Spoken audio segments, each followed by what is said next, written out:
जो legal profession है, वकालत जो करता है वकील, ये एक अभिन्न घटक है उस प्रोसेस का जो एडमिनिस्ट्रेशन ऑफ जस्टिस का हिस्सा है। वकील जो अपनी कानूनी प्रैक्टिस में लगे हुए हैं, उनके पास विशेष अधिकार हैं जो उनके इस पेशे को प्रोटेक्ट करते हैं।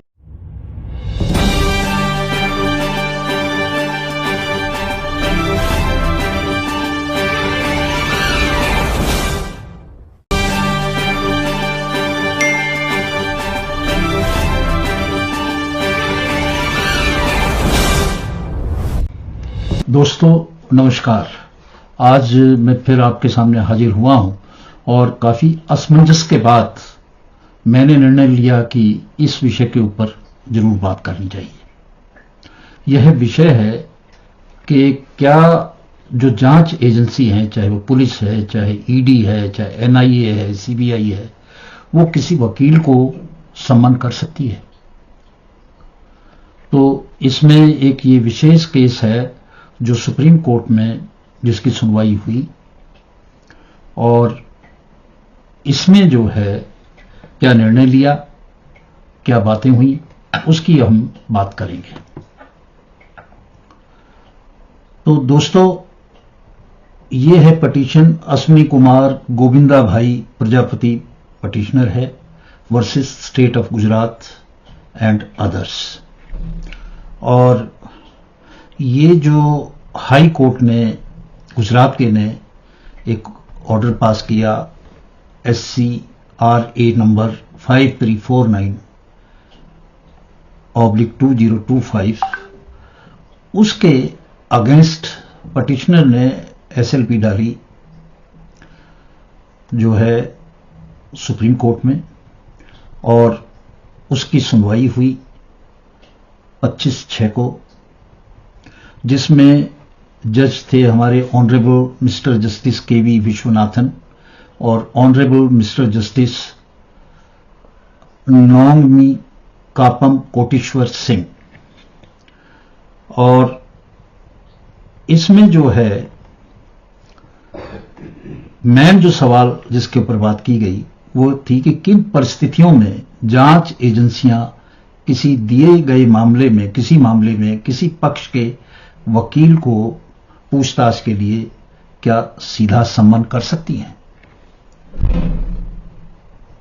अब इसमें जो ये वकील साहब थे जो पिटिशनर हैं, इसमें ये काफी एक्सपीरियंस्ड वकील हैं, एडवोकेट हैं, और 1997 से ये प्रैक्टिस कर रहे हैं और रेगुलरली सारे कोर्ट्स में अपीयर होते हैं। तो इसमें एक मैटर था एग्रीमेंट का, लोन का, दो लोगों के बीच में, और इसमें कुछ बातचीत हुई। इसके बाद एक FIR दर्ज हुई 13 फरवरी 2025 को।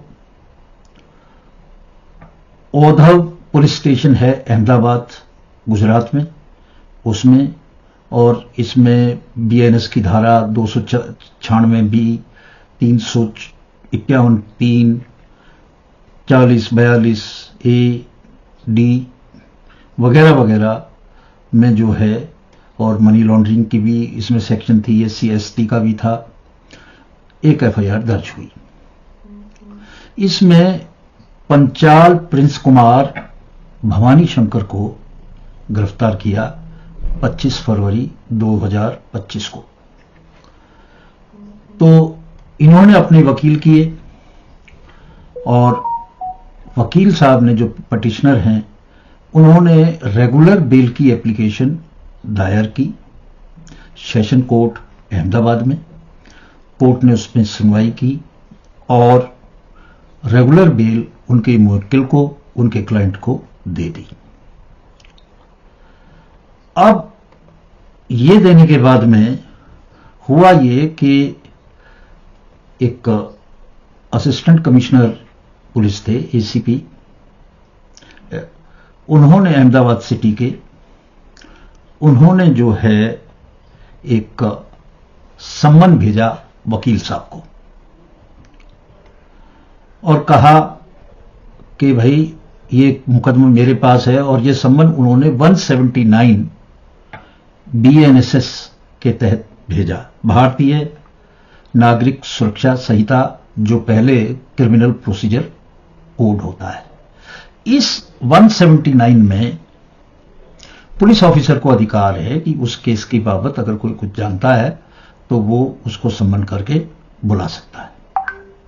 तो उन्होंने इस अधिकार का प्रयोग करते हुए अंडर सेक्शन 179 इन वकील साहब को भेज दिया नोटिस और कहा कि ये जो है 3 दिन के अंदर मेरे सामने पेश होंगे।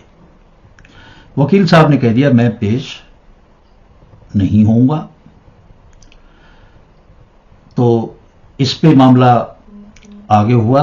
उन्होंने कोर्ट में, आईओ ने कहा कि साहब ये कोऑपरेट नहीं कर रहे, तो फिर उसके ऊपर आगे सुनवाई हुई हाई कोर्ट में, और हाई कोर्ट ने कहा कि भाई 179 जो BNSS है उसके तहत ये सम्मन जारी किया है और इसमें कोई भी मौलिक अधिकारों का उल्लंघन नहीं हुआ है।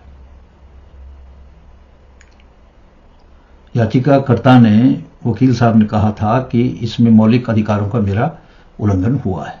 उन्होंने कहा इसमें कोई मौलिक अधिकारों का उल्लंघन नहीं हुआ है और ये बतौर गवाह इस केस में बुलाए गए हैं, जितना वो जानते हैं उन्हें बता दें, तो इसमें कुछ भी ऐसा नहीं है। और ऐसे करके जो वकील साहब ने भी याचिका डाली थी हाई कोर्ट में, उसको डिसमिस कर दिया गुजरात हाई कोर्ट ने। उसके बाद ये वकील साहब आ गए सुप्रीम कोर्ट में। सुप्रीम कोर्ट में इनकी सुनवाई हुई और उस सुनवाई में जो है उन्होंने अपना पक्ष रखा। उन्होंने कहा साहब सेक्शन 132 जो BSA का है, भारतीय साक्ष्य अधिनियम, जो पहले सेक्शन होता था 126 इंडियन एविडेंस एक्ट का और अब हो गया है 132 भारतीय साक्ष्य अधिनियम, जो 1 जुलाई 2024 से लागू। तो उन्होंने कहा कि साहब ये जो है, जो कम्युनिकेशन है, ये प्रोफेशनल कम्युनिकेशन है क्लाइंट और वकील के बीच में, और ये सेक्शन 132 कहता है कि वकील साहब इसको गोपनीय रखेंगे। जो बातचीत हुई है मुवक्किल और वकील के बीच में, इसको किसी को भी नहीं बताएंगे। ये 132 सेक्शन कहता है, तो फिर पुलिस को क्यों बताई जाए ये बात?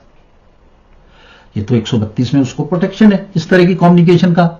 और यही नहीं, अगर कोई कागज दिखाया है वकील साहब को उसके मुवक्किल ने, क्लाइंट ने, और कुछ बात बताई वो तो ठीक है, कुछ भी दिखाया है और वो कागज उन्होंने पढ़ा है तो उसमें क्या लिखा है ये भी नहीं बताएगा। ये रिलेशनशिप है वकील की और क्लाइंट की, जो गोपनीय रखी जाएगी। तो साहब उन्हें, वो बेल के लिए आए, वो बेल कराने के लिए वकील थे, उन्होंने बेल कराई, उनके बीच में बात हुई, उन्होंने जो पॉइंट बताए उन पॉइंटों को वो सुन के उनमें से जो निकाल के उन्होंने अपने क्लाइंट के पक्ष में अदालत में सेशन जज में बहस की और उनको बेल दिला दी। तो ये जो प्रोटेक्शन था उसको, उसमें आप जो सेक्शन है 179 BNSS, उसमें पुलिस सम्मन नहीं कर सकती, क्योंकि ये वायलेशन हो जाएगा सेक्शन 132 भारतीय साक्ष्य अधिनियम का। अब सुप्रीम कोर्ट ने इस पे बड़ा संगीन जो है, बड़ा गंभीर रूप से इस पे विवेचना की। कहा कि भाई जो लीगल प्रोफेशन है, वकालत जो करता है वकील, ये एक अभिन्न घटक है उस प्रोसेस का जो एडमिनिस्ट्रेशन ऑफ जस्टिस का हिस्सा है। वकील जो अपनी कानूनी प्रैक्टिस में लगे हुए हैं, उनके पास विशेष अधिकार हैं जो उनके इस पेशे को प्रोटेक्ट करते हैं। अगर वकील को इस तरह से, उसे तो सारा बताते हैं, और पुलिस वाले वकील को देख के कहें कि क्या बताया तेरे क्लाइंट ने, हमें बता, तो फिर तो ये वकील जो है पुलिस की हाजिरी में वहीं खड़े रहेंगे। भाई ये पूरा क्रिमिनल जस्टिस सिस्टम है। इस क्रिमिनल जस्टिस सिस्टम में पुलिस का एक किरदार है, पुलिस का एक रोल है, जो प्रोसिक्यूटर है उसका एक रोल है, जो डिफेंस काउंसिल है उसका एक रोल है, जो जज साहब हैं उनका एक रोल है। ये सब मिलकर क्रिमिनल जस्टिस सिस्टम बनता है। तो उसमें एक अंग दूसरे की जो स्वतंत्रता है उसका हनन नहीं कर सकता, उसको छीन नहीं सकता। उसकी तो होली प्रैक्टिस। वकील साहब सुनेंगे क्लाइंट की और पुलिस वाले बुला के उसको जो है कह देंगे कि बताओ भाई क्या बातचीत हुई। तो इसलिए कानून में सेक्शन 132 में ये प्रोटेक्शन, ये सुरक्षा प्रदान की गई है, जिससे कि ये जो संबंध है वो रहे और इंडिपेंडेंट रूप से वकील काम कर सके। अगर ऐसे ही 179 दिए तो ये जो वकील की, जो न्याय प्रशासन की स्वतंत्रता है उस पर सीधा अटैक है, ऐसा सुप्रीम कोर्ट ने कहा। उन्होंने कहा कि भाई सलाह जो है उसको गोपनीय बनाए रखने के लिए ये उसका प्रोफेशनल एथिक्स है, वो उसको नहीं बता सकता है।